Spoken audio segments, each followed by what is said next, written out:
All right, guys, let's talk about it. You're at a disadvantage using a 20 gauge over a 12 gauge for waterfowl hunting. Well, I can tell you firsthand, guys, that I made a believer out of me by switching to a 20 gauge over my 12 gauge. I thought, and I was told by many of my hunting buddies, that I was crazy to go to a 20 gauge a couple of seasons ago because there was no way that I'd be able to kill the birds that I was killing with my 12 gauge.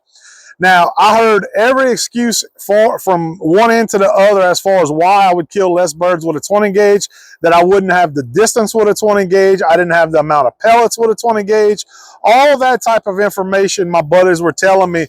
I have to tell you that I have proven them wrong. And lots of these guys that I hunt with will tell you firsthand after us hunting together and me shooting a 20 versus their 12, that a 20 gauge will put just as many birds on the strap as anyone shooting a 12 gauge. When you're talking about distance, I could tell you guys firsthand, if that's something that you're worried about or that you've been told, distance will not play a major factor by going to a 20 gauge as compared to a 12 gauge.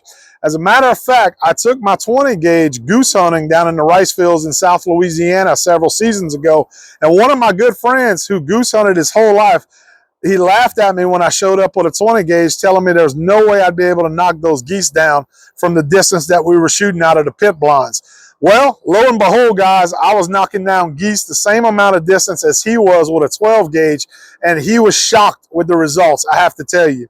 So distance will not play a factor. Another misconception is we talked about the pellets. Well, they'll pack just as many pellets into a 20 gauge shell as you'll find in most 12 gauge shells nowadays as well, guys. So the amount of pellets in a shell, you're not going to notice a huge difference there, maybe a little bit less by going to a 20, but I can tell you that if you're having to rely on how many pellets are in your shell, then chances are you're not taking ethical shots, or you're not taking the shots that you really want to be taking.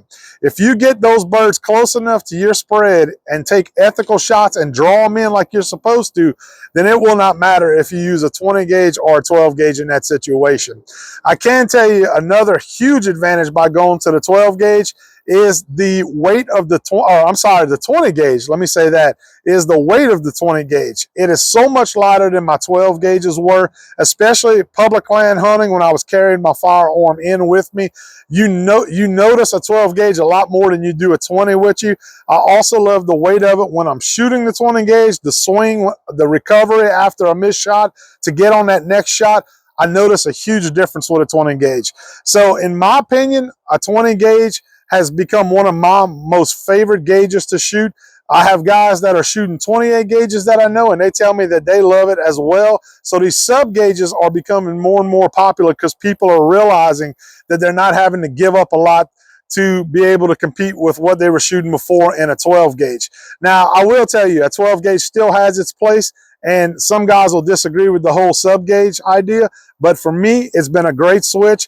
I still shoot a 12 gauge as well. I mix it in throughout the season, but more times than not, I have that 20 gauge in the blind with me, and that's what I love to use. So that's my opinion. If you guys disagree, leave a comment down below, or if you agree with me and you've shared the same experience, leave it down in the comments. I'd love to hear it. Or if you think I missed something on this video, let me know as well. I'd love to hear from you guys.